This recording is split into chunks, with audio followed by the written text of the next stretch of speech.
Welcome to my podcast, From Divorce to Divinely Designed. I am your host, Michelle Wright, a spiritual mentor and guide for women navigating the full arc of rebuilding a life after divorce. Whether you're in the middle of the hardest chapter, opening your heart to love again, or rebuilding a blended family, you are in the right place. In this podcast, we explore how this is not happening to you, but how it is happening for you. Let's begin.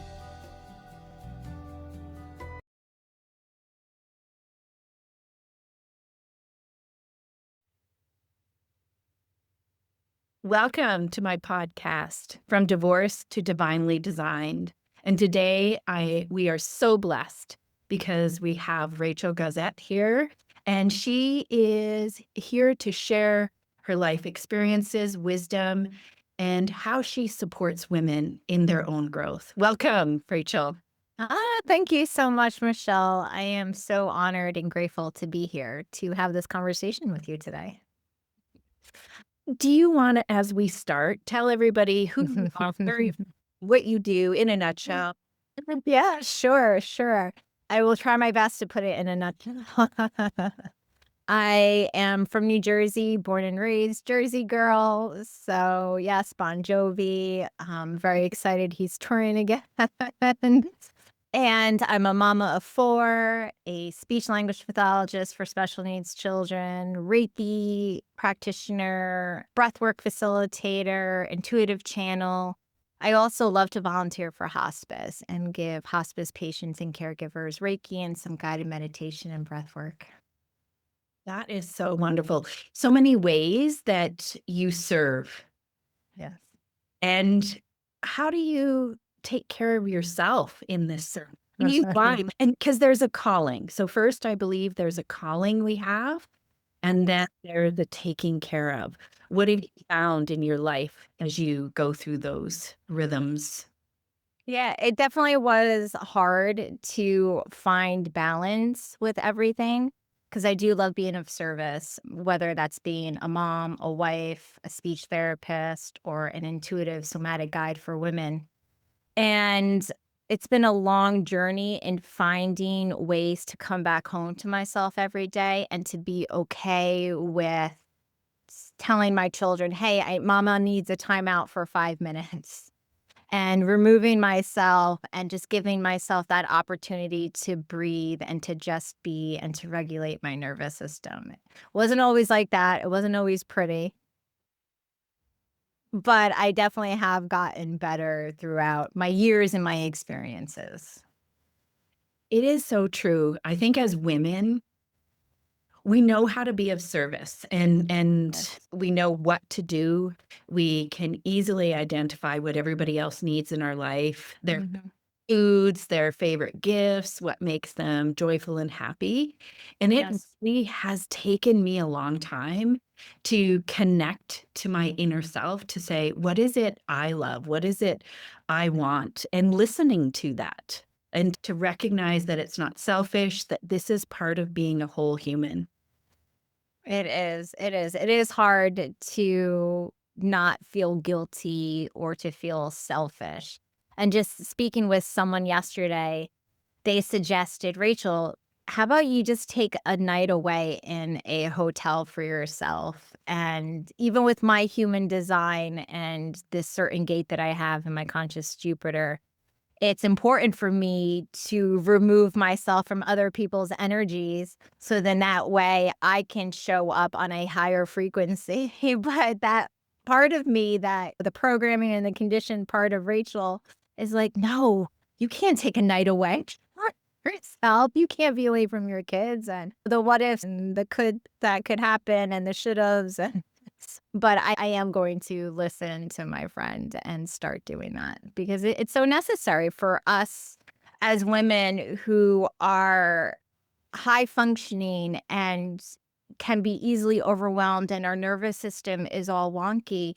It's so important for us to find those things in our lives that we can remove ourselves so that way we can replenish our cup. right? You know, the saying, you can't pour from an empty cup. And it's so completely true. And I've lived it. I've made I don't want to say the mistake, but I didn't really listen to my body. And then something happens. I get sick or I'm completely overwhelmed. I go through a funk.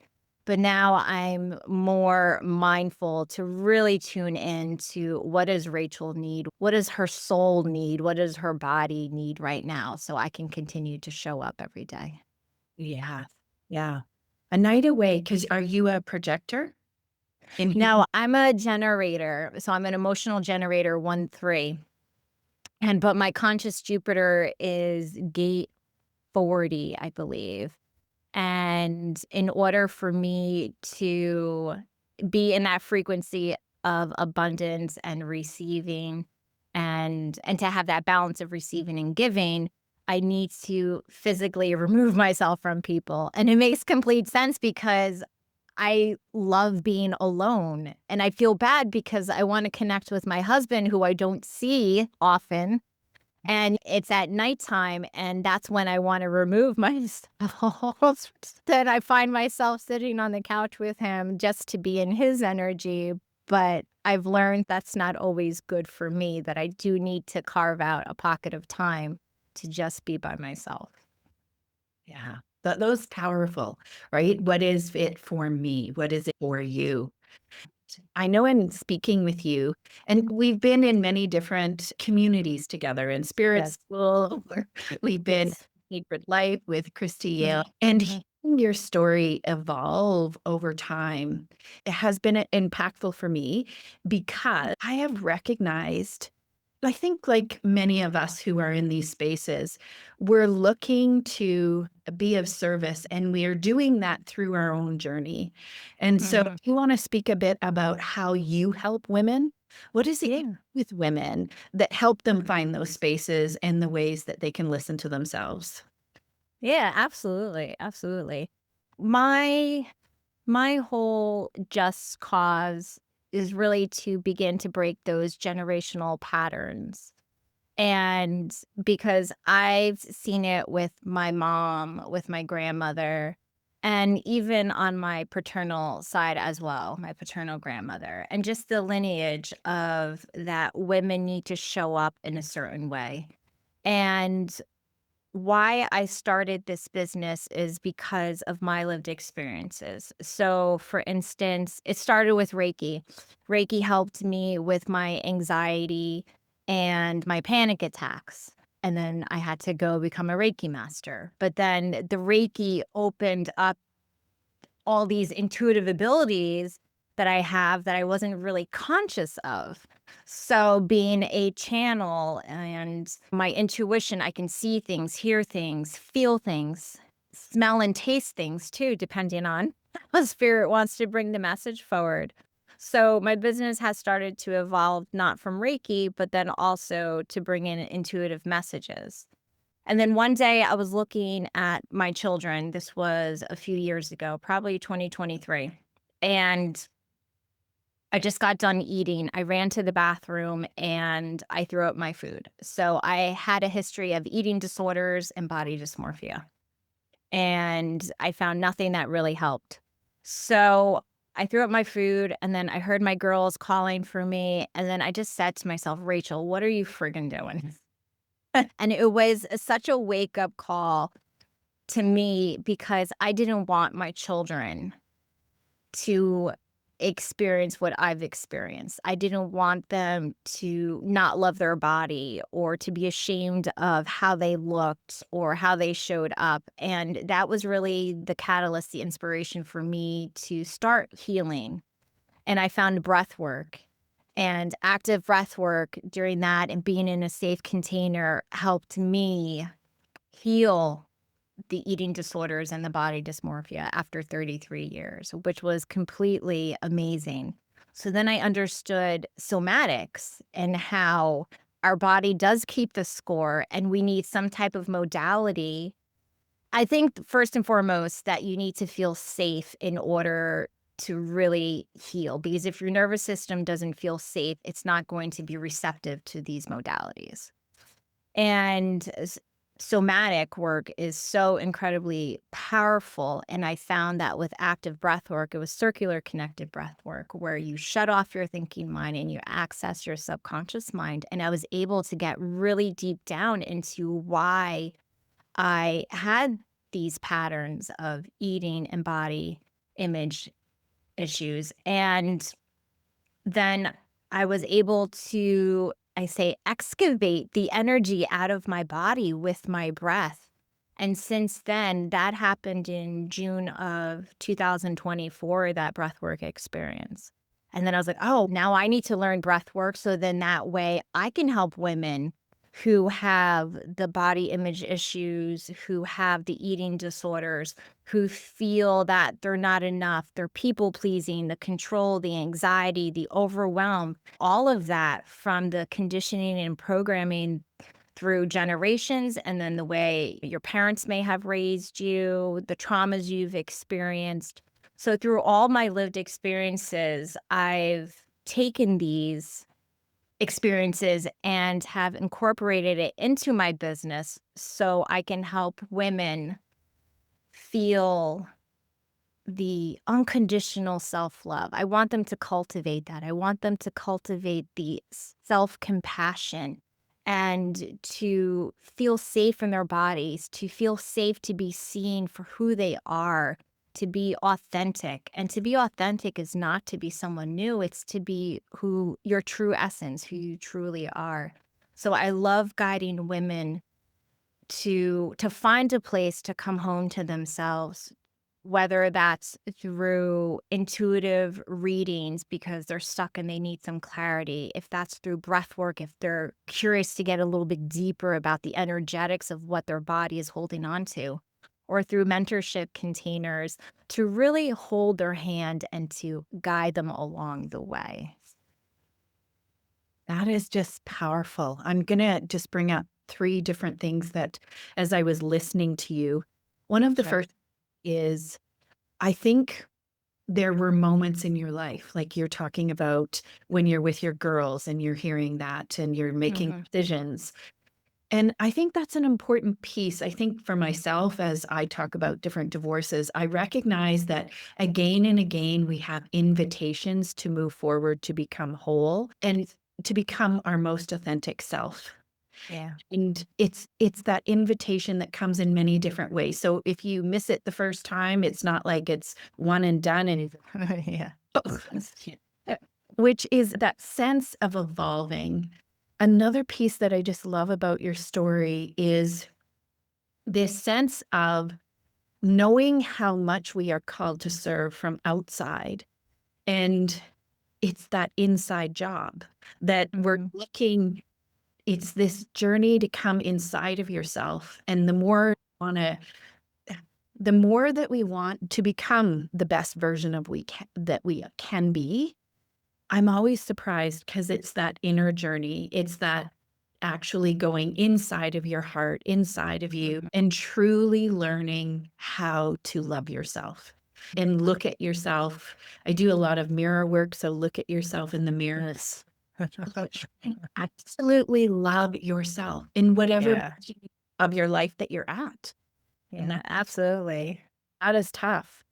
And the third piece that I love and I want to capture is when you talk about somatics, and I'm going to get you to just expand about somatics because I think it's a word that we use and don't always understand. And somatics is really that part of our body that's responding, and yet we're not always reading how we're responding. It's directing what's going on in our lives.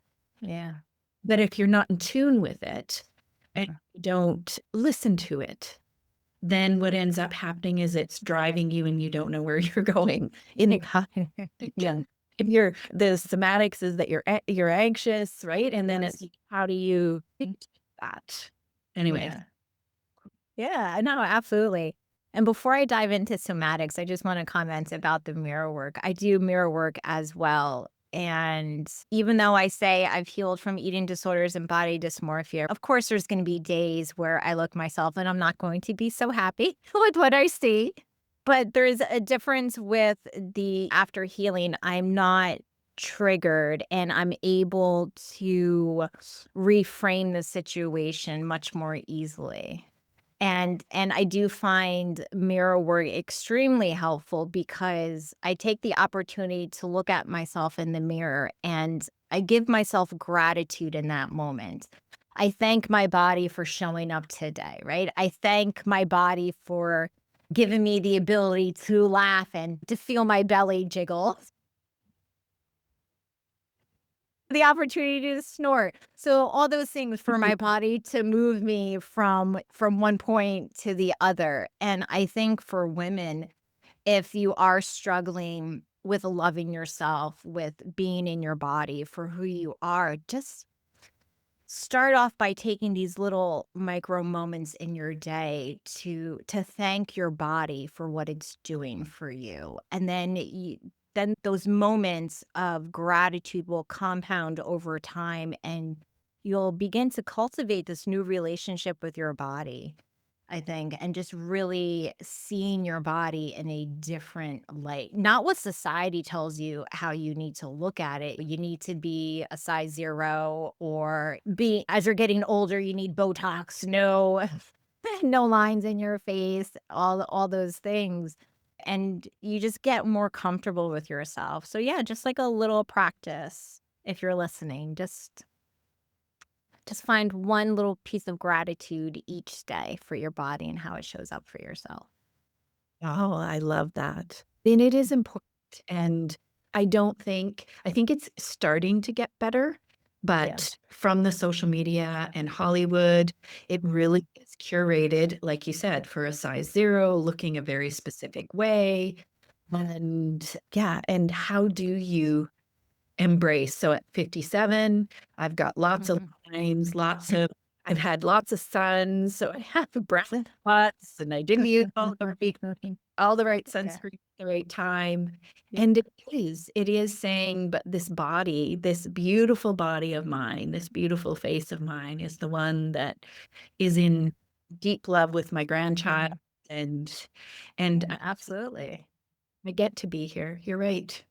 Yeah, absolutely. And just to end on that note, I always like to think too, and I tell the women that I work with, or even close friends who struggle with these issues, that at your funeral, people are not going to remember that you had crow's lines or for that you didn't fit the norm of what social media says. They're going to remember how you show up. They're going to remember the love that you shared, the light that you are. So I think that always, hits home for women too, when you think about that in that perspective. Yes, yes. So much. Now, Yeah. did you want to talk? Because I'm just holding that, I was just putting it in the Mhm. parking lot, but the idea of somatic practices for women so that they understand the power of Yeah. them in their healing. I Yeah, absolutely. spoke about it, but Mhm. I know what I'm listening to. I'm just thinking of someone who's new to it. Yeah, yes, absolutely. So, somatics, right? It's really the energy within the body. So you have your mind, body, and soul, mind, body, spirit. And when you hear somatic or somatic work, it's really about going deeper within. It's going within those layers. It's the energy of situations that you've experienced. And there's a very famous book called The Body Keeps the Score. And we've seen through science and research that your body actually does hold on to your experiences throughout life and even generations. So, epigenetics. So, your body is shaped by your lived experiences and the experiences of your ancestors. And with somatic work, it's not just working with your mind, it's really working with your whole body. So, yes, talk therapy has a place, all those traditional modalities, sure, they have a place. But I think where society is missing is that energetic piece. And I see that we are moving towards the somatic work, which is really great to see. But because that's what I've found, that it was that energetic piece that was missing from my healing, from doing years of talk therapy, years of doing all of the traditional tools, and nothing was really working for me with any parts of my healing process. And it wasn't until I got down to doing breath work, and even Reiki is a type of somatic work, because Reiki is energy. It's that life force energy that helps you to move the energy out of your body that is not there for your highest and greatest good. And somatic work can look, like I said, about taking active breath work or just even regular breath work, doing a simple 5-5 breath where you inhale for 5, exhale for 5. That's going to help your nervous system feel safe. So it's really all about your nervous system safety. So then that way you can be in a space where you feel that you can heal. Right? And when you think about emotions are energy in motion. And when you have these experiences throughout your whole life and you just keep stuffing them down inside, then the energy that is living within your body is going to manifest into actual physical behaviors and symptoms, right? That's why so many women have autoimmune disorders. And for me, I remember when I was 15, I was diagnosed with fibromyalgia, and doctors thought at that time, they thought it was all up here. It was all mental. Something was wrong with Rachel. Let's give her an antidepressant pill. But that's just what they thought, and they knew about fibromyalgia and all these different types of autoimmune disorders. And so I've lived through that, and I lived through going to doctors and doctors telling me, "Oh, nothing's wrong with you. The blood work is fine. This is fine. Everything will come back fine." But inside, I'm like, "No, something is not right." And it was experience. I grew up, my father was physically abusive. He was verbally abusive. So I have a lot of memories of visuals of my mom and my dad fighting, and then just the way my father treated me. And then my brother came along. We're 7 years apart.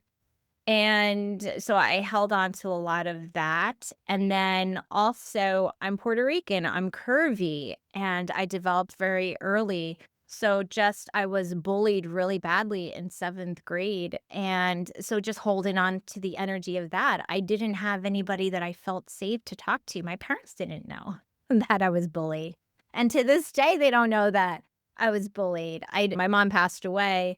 She had a ton of autoimmune disorders, and what I know now, I understand so much more of why her body went, or what her body went through, sexual abuse and then the physical abuse and some other things. Her body kept the score, and it showed up as lupus, rheumatoid arthritis, and all of these other things. And so when you're working with somatics tools, it's really about moving that energy that is stuck. So you can move the energy through breath work, through Reiki, through any type of movement. I don't know if you're familiar with ecstatic dance or somatic dance. No.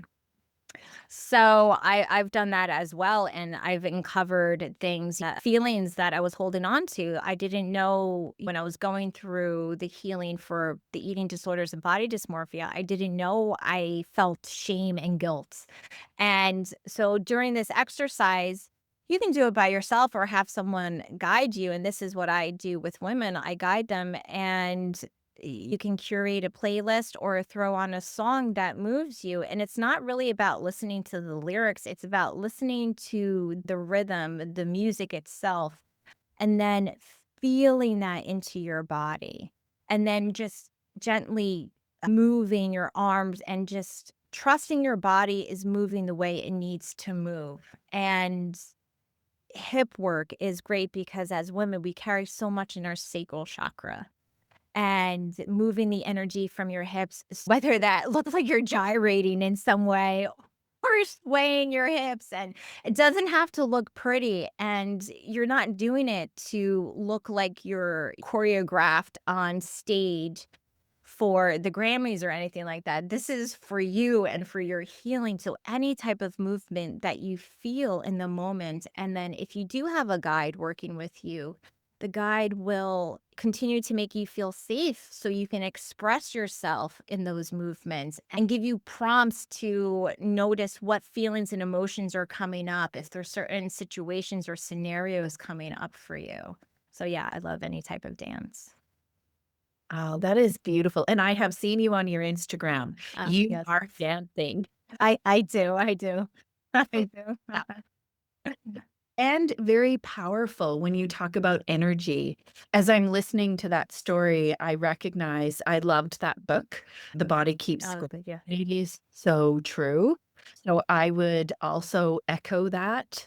And it's interesting for myself as I've gone through, I've done all of this healing. I make sure that I move and I recognize for me, I've moved not so much in dance. So I'm really going to try that with the dance. I love the idea. But I know if I walk, if I move, the energy Mhm. low. So whenever I stay stuck, so my emotions start to contract, then all of a sudden moving anymore. And then I just contract my body and then everything just stays and it doesn't move. And so I have to get up. I have to get outside. Mhm. That's where pets have really been helpful for Yeah.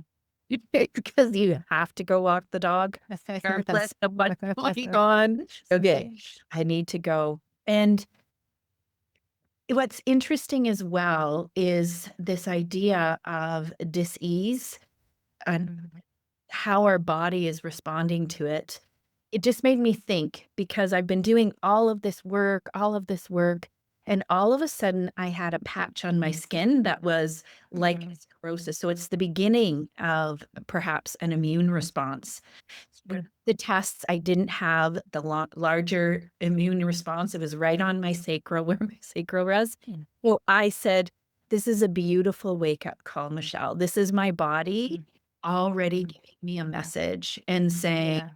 you have some things that you need to work out with. And that's that whole piece with grace, with Mhm. self-compassion and forgiveness. Because I think it's that sense of you're trying to do it right, and then things come up, you're like, "But it didn't go."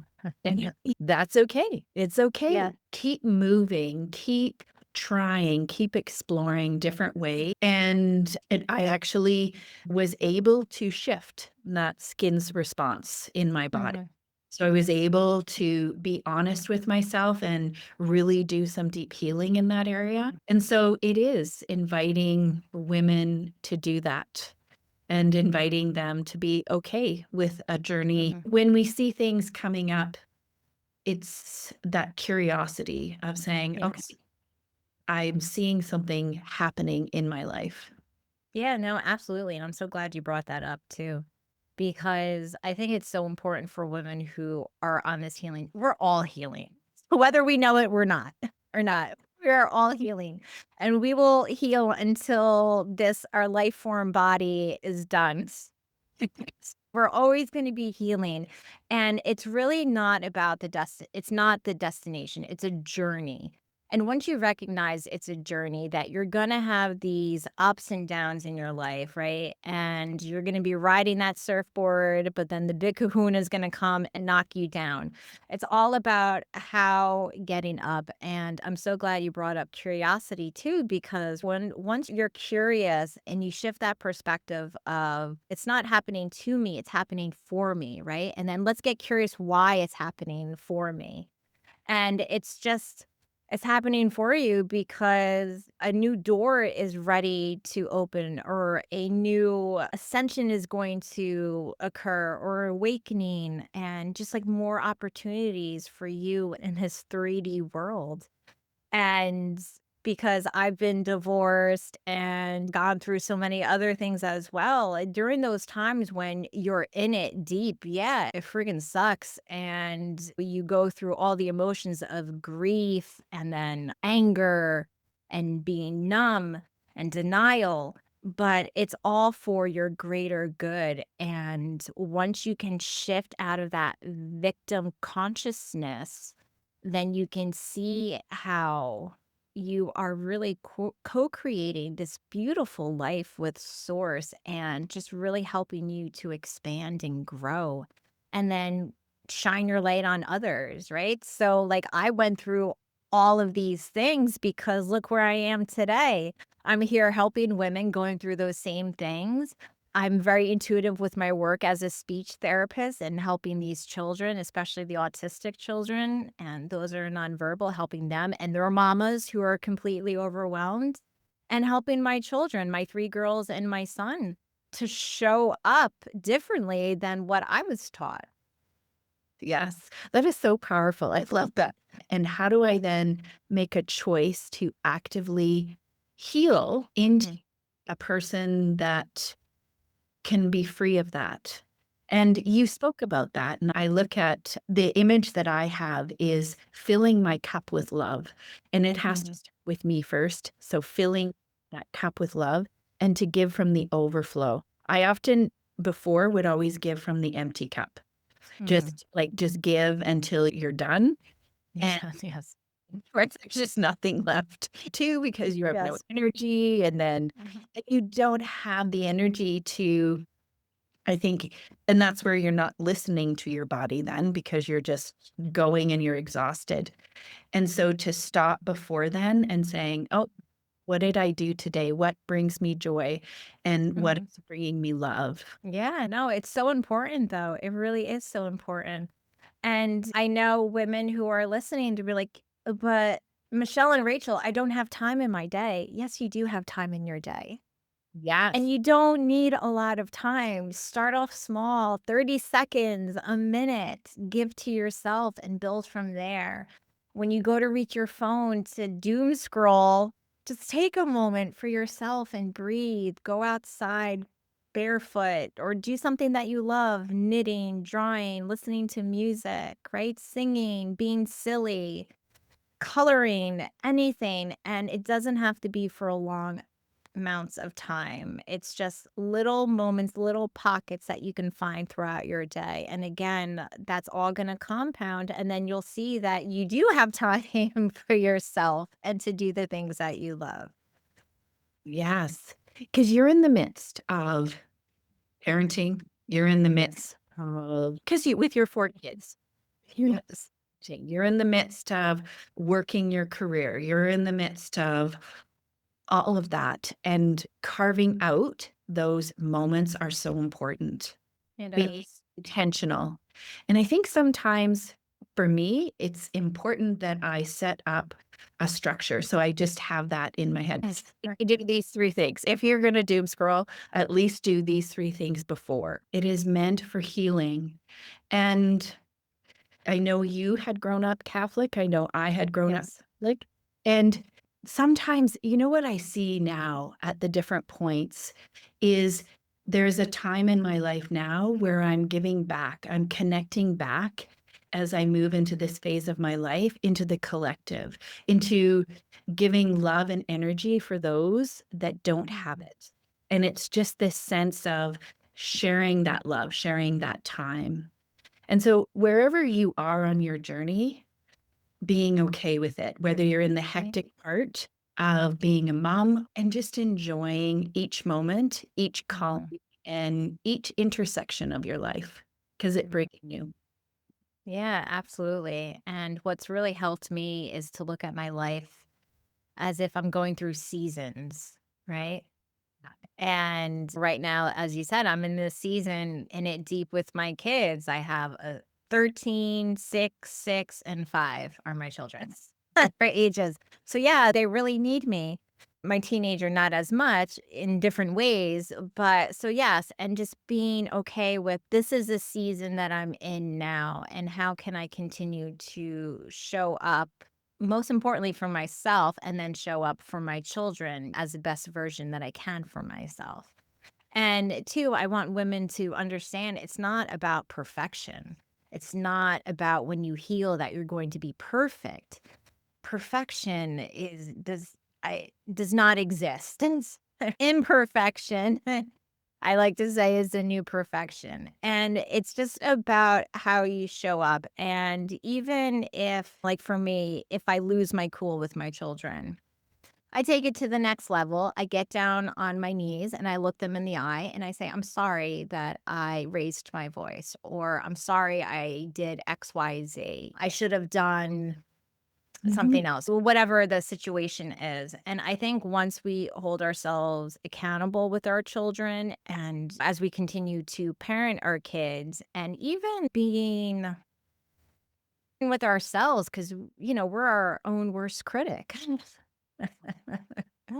So just really understanding that it's not about showing up in a certain way because I've healed this layer and that layer. You're human at the end of the day, right? You're still going to get angry and all the emotions and sad and whatever and express yourself. But it's just really about being comfortable with that and recognizing that you are human, and then just giving yourself that grace. Yes, that's so beautiful. And I think in the healing journey, and I think it's what's been left over in some ways from growing up the way in the religion that I did, was it's that sense of I need to try and do it perfect. And if anything is wrong, and then all of a sudden I'm not perfect, then bad things are going to happen. So that sense of sin and then hell.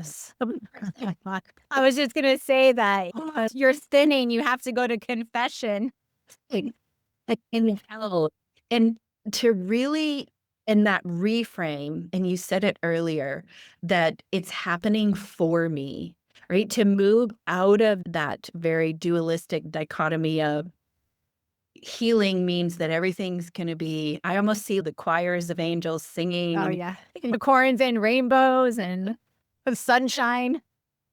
I'm healing. And then cut to the next scene and here it's dark. You've got like all these things around you. And it just isn't like that, although it does feel like that. But it really is about both experiences are for you. And so when you're in that seat, that moment of the angels going, and we have, even in our days, in small ways, right? Get the car park right when you need it. Oh, yes. Grocery store, what a gift. And then in the other moments where you're triggered, and you're right, the accountability of being honest with yourself and being vulnerable with our children, with our colleagues, with our spouses, and say, I'm sorry, I wasn't the best version of me, allows for you to have a practice of forgiving yourself and being honest, and with those around you to recognize. And what that says is, and there's going to be moments when you're not doing well, and it's okay because I recognize we're showing up the best we can. And that's that healing journey, is it's not just so black and white. Yeah. And to just enjoy the wave of it, just the ebb and the flow as we continue. Yeah, absolutely. Absolutely. So as we're closing up here, is there something for yourself when you think about your journey, when you think about moving forward? What is one thing you want women to know? Yeah, sure. I'm just gonna tune in for a moment. The most important thing is that women need to know that healing is possible. Because through my lived experience, and even with women that I've worked with, it's too late. I've already lived most of my life, or it's what's going to change now. And the feeling that the shift towards healing is impossible, but healing is possible. And again, healing happens in layers and in different times in your life. And for me, I never thought healing from eating disorders and body dysmorphia was possible. I didn't know that I was going to really heal from my divorce fully. But through moments and lessons and experiences, I have healed through those. But it was with safety and community. And again, safety is so important because your nervous system is the main operating system in your body with your brain and what lives within in your subconscious. And if your nervous system is not feeling safe, it's not going to feel safe to heal. There's not going to be space for you to heal what you're working on. But you also need your safe person as well. And however that looks, if it's in a community, a group, if it's your bestie, if it is your therapist, you need someone to feel safe so you can show up as your authentic self. So you know that this other person's not going to judge you for being you, for feeling the way you're feeling, for expressing yourself the way you're expressing yourself. And to know that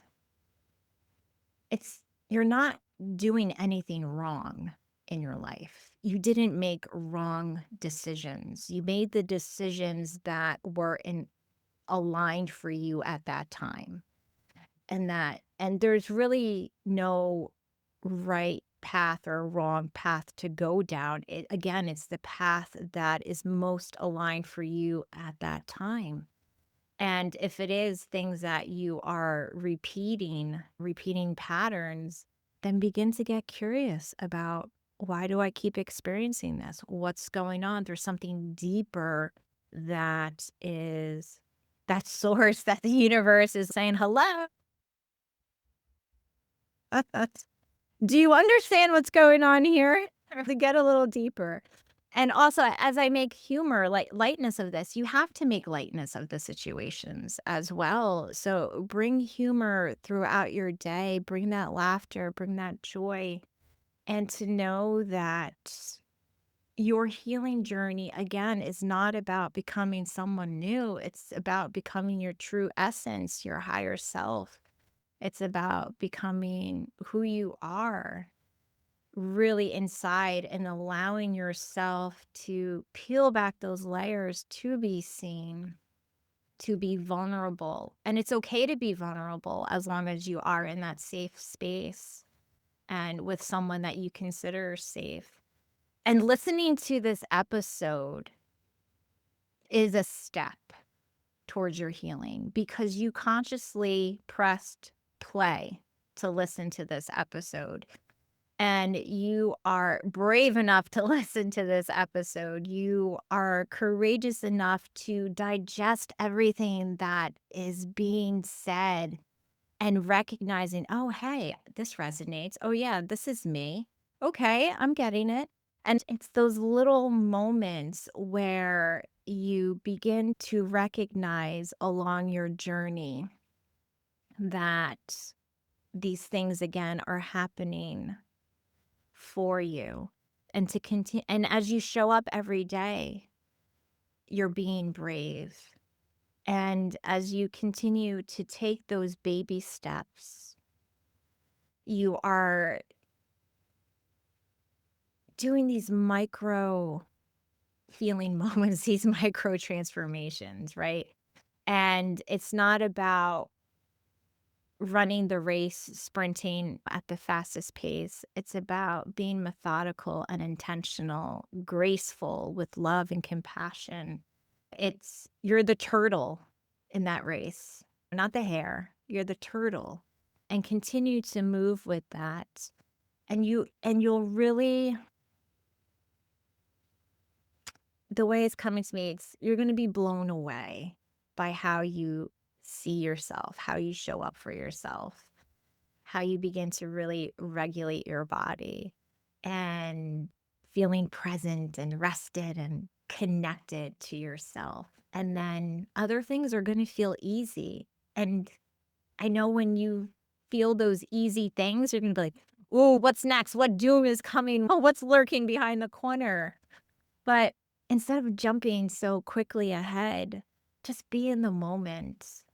And as you wake up in the morning, before you grab your phone or do anything, just lie there in bed and just be like, thank you. Thank you for a new day. Thank you for showing me all the magical moments that await me today. Thank you for showing me how I can be of service today, not only to myself, but to others. And just to continue to lead along the way with that self-compassion, that self-love, and the grace. It's not going to be easy. It's going to be hard. It's going to be tricky. You're going to get triggered. You're going to go through crunchy moments. You're going to be all wobbly. But just get back on that surfboard. And if you can't stand up all the way on that surfboard, just lay on it for a little bit until you feel steady to stand back up. Right? But it's possible. Anything is possible. It really is. Anything is possible. Your deepest desires are possible. And don't let the outside sources tell you otherwise. Anything is possible. Oh, that is beautiful and powerful. Thank you. You're welcome. How can the listeners connect with you?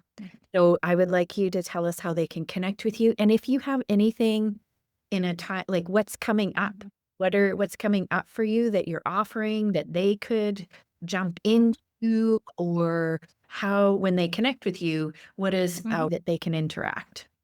Yeah, sure. So I spend most of my time on Instagram, Reiki by Ray. So that's RAE. And on my Instagram, I share a lot of somatic tools, some spiritual insights, a lot of lived experiences and motherhood, all of that, all of the good, juicy stuff.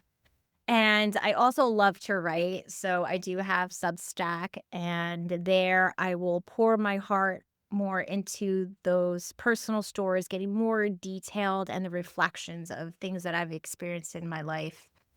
And that's at Rachel Gossett. And I offer these one-on-one intuitive sessions where it really helps the woman to find clarity, to really begin to understand what she's feeling in her body. It gives her the validation around questions that she has in her life. So it's a really beautiful session where we come together. I blend somatic work, I blend breath work into the intuitive session as well. I offer, if you're ready to go a bit deeper, you want to uncover some of the energetics that's stuck within you, I offer one-to-one breathwork sessions. I will host some monthly breathwork sessions. And then I have this mentorship container called Reclaiming Your Light. And that's exactly what it is, reclaiming your light. It's where I walk with you and guide you and use all of the tools, crystal healing, my intuitive abilities, Reiki, breath work, my lived experiences, to help you begin to peel back the layers, to peel back those generational patterns, to understand what your body is holding, and then to begin to release it so you can show up as your true authentic self, your true essence. Oh, I love these offerings. Thank Beautiful. you. And I think I saw another one that you also have where taking a breath. You have something where people can come into it, taking a breath at the end of June. Oh, yes, yes. So I have this summer exhale program. It's a breathwork circle where we'll do some intention setting, and then I will do some intuitive channeling messages for the collective and the group. I'll guide you through a breathwork journey. And it's going to be a 3-part breathwork journey. So it's an active breathwork journey where we'll shut off your thinking mind, access your subconscious, and then some integration afterwards. And I think one of the most important pieces with part of healing is, yes, you can do the work, but are you integrating afterwards, right? So the integration part is just as important, if not even more important than just being present in a breathwork circle. It's taking it beyond that. So yes, I do have that coming up, and I just remembered I'm working on something right now. I don't have a name for it yet, but something where I have these women and they tell me, Rachel, I just don't know how to feel in my body. I don't know how to discern from the ego mind, that inner critic, to my intuition. So I am creating a free masterclass. So be on the lookout, a free masterclass on how to begin to unravel and detangle and understand what your body is trying to tell you. And then I'm going to offer a little container, a little workshop for us to go deeper and really listening to our bodies and what she has to say. I will look forward to that. I worked with one client and that was the challenge they had from divorce, was just being completely disembodied from their emotion and didn't know how to get there. And so that is very powerful. All your offerings are very powerful. And are they in person or online? So they're all online right now. If you're local in New Jersey, we could always figure something out and set up in person. But yes, everything is online right now. Okay. I want to thank you from the bottom of my heart coming and sharing. I really appreciate this. Thank you. Thank you. I'm so excited. I love this conversation. And I'm going to be honest, Michelle, I feel like we need to do a part 2 because we didn't talk about so many other things that I wanted to talk about. I completely agree with you. Right? Because we just touched the surface, just any pieces of it, and now it will set it up to actually go deeper. I agree. Yes. Great. So Absolutely. part 2. That's beautiful. But thank you. I am so honored to know you and for you to share your light and to share your medicine this way. It's such a beautiful way. Thank you so much. It's really women supporting women. Isn't it beautiful as we It continue is. sharing our light, one It conversation, is. one opportunity at a time? It is. It is. And it's all about that ripple effect, right? That one person that you impact, and then that person's going to impact somebody else, and then so forth and so on. And yeah, we're on this mission to really begin to spread this wave of love with others. I love it. I love it. Wait until part 2. It'll be Yes. good. Thank you. Take care.